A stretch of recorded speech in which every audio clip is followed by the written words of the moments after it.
Bonjour à toutes et à tous, j'espère que vous avez passé un bon week-end. Les championnats ont tiré leur rideau un peu partout en Europe. En Serie A, la dernière journée devait décider du sort de plusieurs équipes pour l'Europe. Et bien comme le titre le Corriere dello Sport ce lundi, grâce à Paolo Dybala, la Roma bat la Spezia et se qualifie en Europa League, tout comme l'Atalanta. Du coup, la Juventus devra se contenter de la Ligue Europa Conférence malgré un succès 1-0 contre l'Udinese. Ce qui a le plus ému les journalistes du pays hier, c'est la grande annonce de Zlatan Ibrahimovic après la dernière victoire milanaise à San Siro de la saison. À 41 ans, Zlatan va quitter l'AC Milan, c'était déjà acté. Il y a eu une grande célébration organisée par le club pour lui rendre un vibrant hommage qui a fait verser plus d'une larme à de nombreux supporters rossoneri. Le Suédois aussi n'a pas pu contenir ses émotions et au moment de prendre le micro, le charismatique buteur a déclaré qu'il prenait sa retraite. Le salut du roi, titre la Gazzetta dello Sport ce matin. Le Corriere dello Sport retrace de son côté sur une double page l'intégralité de sa belle carrière à l'AC Milan. Pour les médias italiens, il a marqué le championnat et le monde du football. Le statut de légende est évoqué.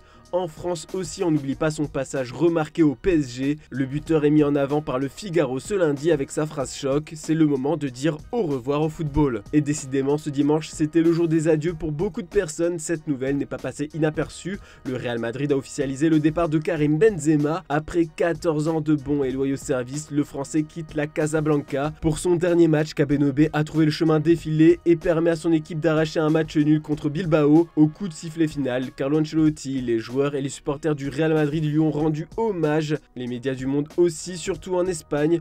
Au revoir et merci, titre AS ce matin. Et pour Marca, il fait clairement partie de la grande histoire du Real Madrid, tout comme El País qui lui consacre une grande photo sur sa une. Pour les journalistes de l'équipe, Benzema s'en va comme un roi, ne laissant que des trophées. En Espagne, on rend également hommage à Joaquin. Le joueur du Betis a décidé de raccrocher les crampons il y a quelques mois. C'était donc le dernier match de sa longue carrière hier, après 622 rencontres de Liga. Forcément, depuis que le Real a appris la décision de Kabenobé de partir, ça s'active pour lui trouver un remplaçant d'envergure, car il ne sera clairement pas recruté pour cirer le banc, mais pour viser le Pichichi tous les ans. Et la cible prioritaire pour les médias britanniques, c'est Harry Kane. 117 millions d'euros, ce sera le prix à payer, comme nous le rappelle le Daily Star ce lundi. Selon le quotidien, le Real Madrid aurait un avantage considérable sur Manchester United sur ce dossier, car le président des Spurs, Daniel Levy, ne veut pas vendre sa vedette à un concurrent direct en Première Ligue.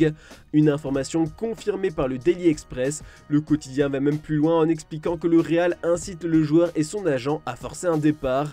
Marca assure de son côté que des contacts ont été établis ce week-end, mais le possible futur coach Postecoglou, d'après le Télégraphe, pourrait le convaincre de rester. Et en cas d'échec sur le dossier Kane, Emu va tout tenter pour recruter Mason Mount, selon les indiscrétions du tabloïd. Malheureusement pour les Red Devils, une fois encore, le Real Madrid voudrait l'engager cet été, selon Bild. En lisant le média allemand, on apprend même que Madrid est sur le point de conclure un méga accord avec le joueur qui aura un salaire XXL, difficile de refuser. Le Real Madrid est en train de prouver à tout le monde qu'il est en capacité de convaincre n'importe quel buteur de rejoindre le club en proposant un gros salaire, une situation qui doit inquiéter Manchester City au sujet d'Erling Haaland. En effet, d'après le Daily Telegraph, les Sky Blues souhaitent déjà lui proposer un nouveau contrat pour repousser l'intérêt du Real. En coulisses, on espère que la potentielle victoire en Ligue des Champions va le pousser à accepter. Le bonheur peut convaincre n'importe qui de faire ce que l'on veut. City a souvent offert de nouveaux contrats aux joueurs clés un an après leur arrivée, ce qui a été le cas avec le gardien brésilien Ederson et récemment avec l'attaquant argentin Julian Alvarez. En plus, il y a toujours l'histoire de cette clause mystérieuse dans le contrat d'Haaland qui pourrait lui permettre de quitter le club avec une option d'achat d'environ 200 millions d'euros selon Mundo Deportivo. Un nouveau contrat pourrait la faire disparaître. On va un peu feuilleter la presse française maintenant. Ce qui fait les gros titres ce lundi, c'est l'avenir du Paris Saint-Germain, comme nous vous l'avons révélé sur notre site et qui est mis en une ce matin par le journal L'Équipe. Le PSG va discuter avec Julian Nagelsmann pour le poste d'entraîneur. Pour rappel, l'Allemand est libre de tout contrat depuis son limogeage au Bayern. Selon nos informations, des discussions ont déjà eu lieu entre Doha et Nagelsmann et que d'autres doivent se tenir prochainement. D'après nos indiscrétions, le Qatar verrait d'un bon œil la venue de Thierry Henry dans le staff de l'entraîneur allemand. Puis toujours selon nos informations, le milieu de terrain uruguayen Manuel Ugarte a tranché entre Chelsea et le PSG. Il a donné sa préférence au club français. Le Paris Saint-Germain espère boucler l'opération cette semaine. L'écurie francilienne doit tout de même encore régler quelques détails avec le Sporting pour conclure le deal estimé à 60 millions d'euros, soit le prix de sa clause libératoire. Ce dimanche, c'était une grande journée de fête pour plein de clubs. Au Portugal, Porto a remporté sa 19e Coupe du Portugal avec un succès 2-0 contre le Sporting Braga. C'est la force du dragon pour le journal Record. Du côté de l'Italie, Naples est officiellement champion depuis un bon moment, mais les joueurs ont enfin pu soulever la coupe hier, un grand moment de bonheur mis en lumière par la Gazzetta dello Sport. En Belgique, au bout d'une saison renversante, c'est Antwerp qui termine champion devant Genk et l'Union Saint-Gilloise.